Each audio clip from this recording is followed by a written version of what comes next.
ಪುಣೇಕರ್ ಸಾಹೇಬರು 74ನೇ ಇಸ್ವಿಯೊಳಗೆ ಕಲಾ ವಿಭಾಗದಲ್ಲಿ ಆರ್ಟ್ಸ್ BA ಒಂದು ಮಹಿಳಾ ಡಿಗ್ರಿ ಕಾಲೇಜ್ ಇಲ್ಲಿ ಪ್ರಾರಂಭ ಮಾಡಿದ್ರು. ಆ ಡಿಗ್ರಿ ಕಾಲೇಜಿನ ಪ್ರಥಮ ಪ್ರಿನ್ಸಿಪಾಲ್ ಅದು ಮಹಿಳೆಯರು ಬೇಕಲ್ಲ ಅವ್ರಿಗೆ. ಅದಕ್ಕೆ ನಮ್ಮ ಫಾರೂಕಿ ಮೇಡಮ್ ಅವರು ಅವಾಗ ಎಲಿಜಿಬಲ್ ಕ್ಯಾಂಡಿಡೇಟ್ ಅವರೊಬ್ಬರೇ ಇದ್ರು ಬಿಜಾಪುರ ಜಿಲ್ಲಾದ. ಅವರಿಗೆ ರಿಕ್ವೆಸ್ಟ್ ಮಾಡಿಕೊಂಡು ನೀವು ಪ್ರಥಮ ನಮ್ಮ ಕಾಲೇಜಿನ ಪ್ರಿನ್ಸಿಪಾಲ್ ಆಗಬೇಕು.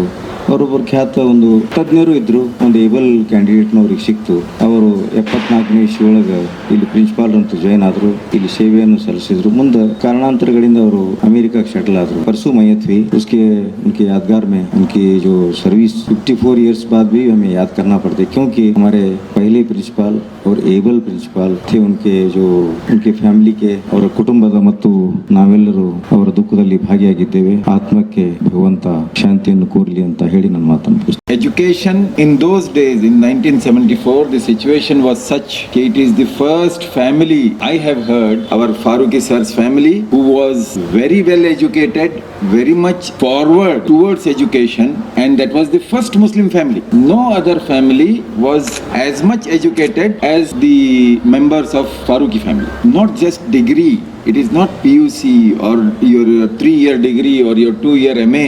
Education is something which changes a life, which changes family, you have to change your family.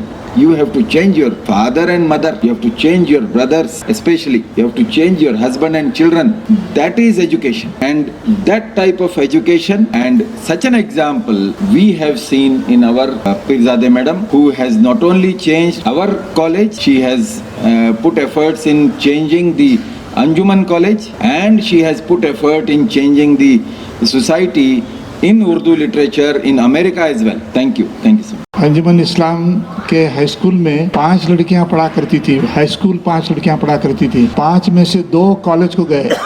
एक डॉक्टर रजिया फारूकी, एक डॉक्टर रऊफा फारूकी. और जब रास्ते पर से गुजरती थी वो पैदल प्यादा चलती थी कॉलेज को, विजय कॉलेज को. उस जमाने में इवन बस का फेयर भी मेरे ख्याल में वजन था. चलती थी तो बाहर लोग आकर देखते थे, ये लड़कियां जा रही हैं, ये लड़कियां जा रही हैं.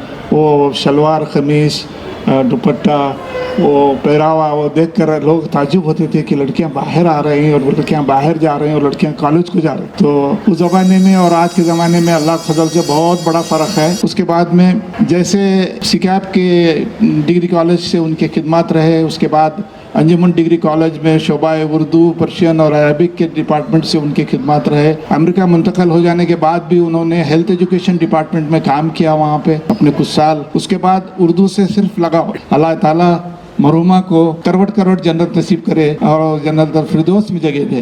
आमीन.